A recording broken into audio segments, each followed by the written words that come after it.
Happy Wednesday, everybody. I'm back! Oofta. Oofta. Oofta. So, this is my setup for today. So I'm not gonna lie. I am not entirely sure I like my background setup, but in my new house, it's been very difficult to find an appropriate background for my vlogs. So, hashtag vlogging problems? But that doesn't matter. Just don't pay attention to anything in the background besides Mary. And, oh, there's also, like, some cool books here. You can look at those if you want. I want to tell a story. First context. Alright. So just a little bit ago, I quit my job. Ooh, so that's big news. Basically, I crunched the numbers and I found that, for me personally, where I'm at, it makes more sense for me to put more time into job hunting to get into where I want to go, rather than, work at the place that I was working at least for now, unless things change. Future's a mystery. Ha! That being said, not having an income has a lot of repercussions in one's life. And while I've done the math and I'm very comfortable with the practical implications of not having an income, that doesn't mean that I'm necessarily as comfortable with the emotional and psychological implications, because those can be rough, right? Having an income comes with some great security, and I don't have that same security anymore. Also, it's been curious to think about how much of an effect simply not having an income has on my sense of self-worth.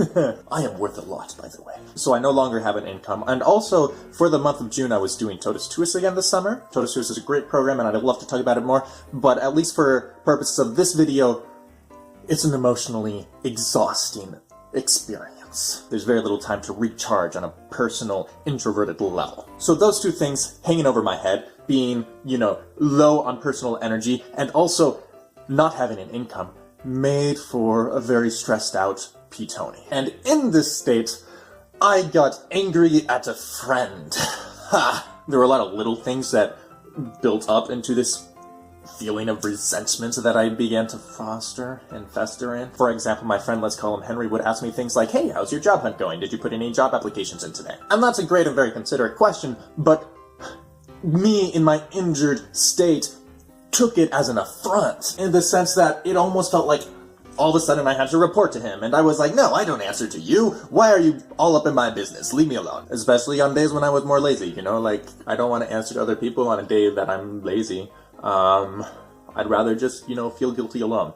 So that was fun. And also, Henry happens to be a roommate of mine, and so, like, for example, there was one night where he was really noisy at night and kept me up until late in the morning, early in the morning, however you say that. Also, there's a group of 5 roommates, including myself, in this house now, and so just, like, figuring out dynamics of all living in the same house together, who are very new to this, just moved in about a month ago, but I've been gone for most of that month. All these different things. Eventually, what I did in my mind is my default defense mechanism: put up walls. Ha! Effective. And I had a thought that came to my mind, like, I could patch things up with Henry. It would take a little humility and understanding, and I'd have to talk to him about things, but I could do it. But I simply decided I didn't want to. I would rather have these walls built up and have a sense of space. Like, if we're not on talking terms, then I don't have to listen to him. So that was my cellar thinking right now. Now, keep in mind, this is all within a span of 2 weeks or so. I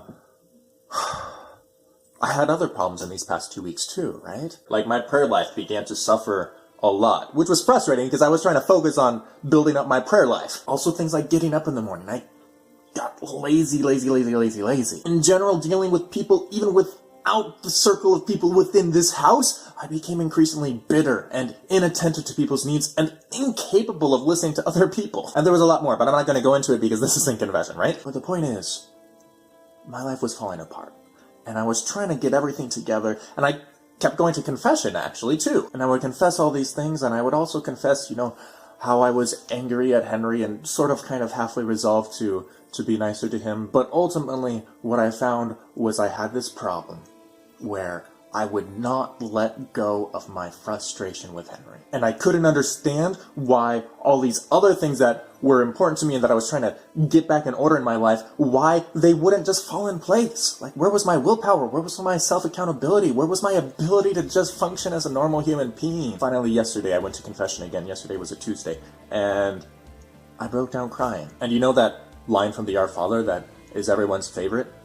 That came to mind. That line where we say, Father, forgive us our trespasses as we forgive those who trespass against us. I realized that, especially on the account of being bitter and not treating other people like human beings, if I'm willing to make an exception for this one human being, just wall him off from being a part of my life and refuse to see the dignity of who he is as God's beautiful creation, that sets a pattern.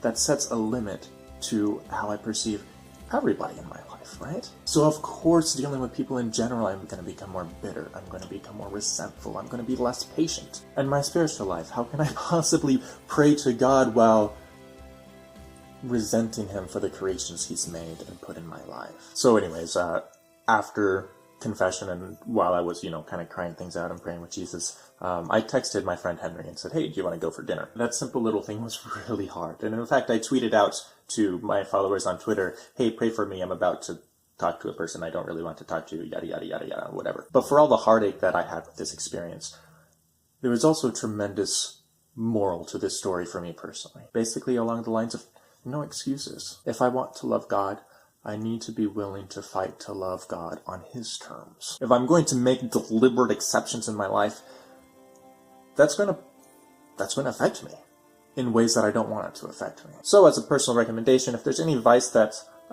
you're struggling with in your lives, as I've been struggling in my life, charity is a good thing to touch base with. Is there somebody in my life that I simply refuse to forgive? And is that blocking me from seeing the dignity of human people in general? Especially if the vice that I'm struggling with, for example, bitterness with other people, is an interpersonal vice. Alright, that's all I got. But I'm super happy to be back on YouTube, guys. This is gonna be great. Please pray for me if you would, especially as I am job hunting, because I would really like to get into a campus or youth ministry position shortly. Alright, I'll see you next Wednesday.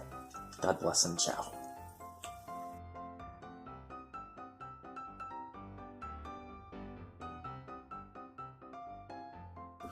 Oofta. So,